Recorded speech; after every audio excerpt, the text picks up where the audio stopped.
नमस्कार। आज के इस विशेष विश्लेषण में हम एक बहुत ही गहरे और पवित्र विषय पर चर्चा करने वाले हैं।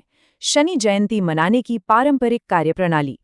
ये कोई आम दिनचर्या नहीं है, बल्कि उन सभी भक्तों के लिए एक बेहद श्रद्धेय प्रक्रिया है जो पूरे मन से शनि देव की आराधना करना चाहते हैं। मूल स्रोतों पर आधारित हमारी ये प्रस्तुति ये समझने में मदद करेगी कि इन प्राचीन अनुष्ठानों को किस विशेष क्रम में और क्यों किया जाता है। चलिए सीधे मुद्दे पर आते हैं। इस पूरी प्रक्रिया का अंतिम लक्ष्य आखिर है क्या? लक्ष्य है शनिदेव की अटूट कृपा को आकर्षित करना और उसे हमेशा बनाए रखना।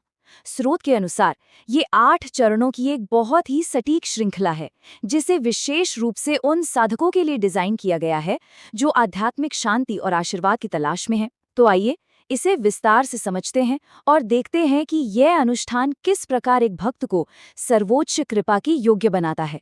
भाग 1 तैयारी और संकल्प, भक्ति का उदय।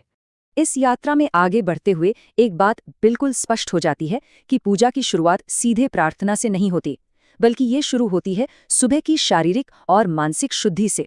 स्रोत पहले कदम को स्पष्ट रूप से परिभाषित करता है। भक्तों को ब्रह्म मुहूर्त में या सूर्योदय से ठीक पहले उठना चाहिए। इसके बाद रोजमर्रा के कामों से निवृत्त होकर स्नान करके खुद को शुद्ध करना बहुत आवश्यक है। फिर आता है एक अत्यंत महत्वपूर्ण मानसिक कदम, यानी संकल्प। यदि कोई भक्त व्रत रखने वाला है तो उसे यहीं पर व्रत का संकल्प लेना होता है। ये आगे के पूरे अनुष्ठान के लिए एक बेहद दृढ़ इरादा स्थापित कर देता है। तो शारीरिक रूप से शुद्ध होने और मानसिक रूप से संकल्प लेने के बाद अब शनिदेव की औपचारिक पूजा आरंभ होती है। यह शांत और पवित्र अवस्था आगे की जाने वाली सामग्री आधारित पूजा के लिए एक बहुत ही सुंदर पुल का काम करती है। भाग 2 शनिदेव को विशेष अर्पण, पवित्र सामग्रियां। अब अनुष्ठान के उस हिस्से की ओर बढ़ते हैं जहां भौतिक वस्तुओं का उपयोग होता है। औपचारिक पूजा शुरू होने पर एक बहुत ही महत्वपूर्ण पारंपरिक विकल्प सामने आता है। उपासक चाहें तो शनिदेव की प्रतिमा को सरसों के तेल से स्नान करा सकते हैं। पता है, सरसों का तेल शनिदेव की पूजा में विशेष रूप से पवित्र माना जाता है और यह देवता की ऊर्जा को शांत करने का एक बहुत ही शक्तिशाली और पारंपरिक तरीका है। अब इस सूची के बारे में जो बात वास्तव में दिलचस्प है वो ये है कि ये सामग्रियां कितनी विशिष्ट हैं। शनिदेव की प्रतिमा पर नीले फूल और शमी पत्र चढ़ाए जाते हैं, क्योंकि नीले रंग का उनके साथ बहुत गहरा संबंध है। इसके साथ ही भोग के रूप में काला तिल, काली उड़द, भुने चने और गुड़ चढ़ाया जाता है। जरा सोचिए, इन सभी का रंग और प्रकृति शनिदेव की ऊर्जा के साथ सीधे सीधे मेल खाती है। ये सिर्फ एक रस्म नहीं है, बल्कि भौतिक वस्तुओं के माध्यम से गहरी श्रद्धा व्यक्त करने का एक अद्भुत तरीका है। भाग 3 दीपक जलाना और आरती, भक्ति को प्रकाशित करना। यहाँ से पूजा एक बहुत ही सुंदर और तार्किक मोड़ लेती है। ठोस सामग्री अर्पित करने के बाद अब जल और अग्नि जैसे तत्वों का समावेश होता है। स्रोत के अनुसार भोग अर्पित करने के ठीक बाद जल चढ़ाया जाता है, जो शीतलता प्रदान करने का एक बेहद सम्मानजनक तरीका है। और फिर पवित्र अग्नि का आवाहन किया जाता है। इसके लिए घी या सरसों के तेल का दीपक जलाया जाता है, जो सचमुच देवता की दिव्य उपस्थिति को रोशन कर देता है। और ये विवरण बहुत ही शानदार ढंग से दर्शाता है कि कैसे कुछ विशिष्ट चीजें इस पूरी प्रक्रिया के आध्यात्मिक भार को और भी बढ़ा देती हैं।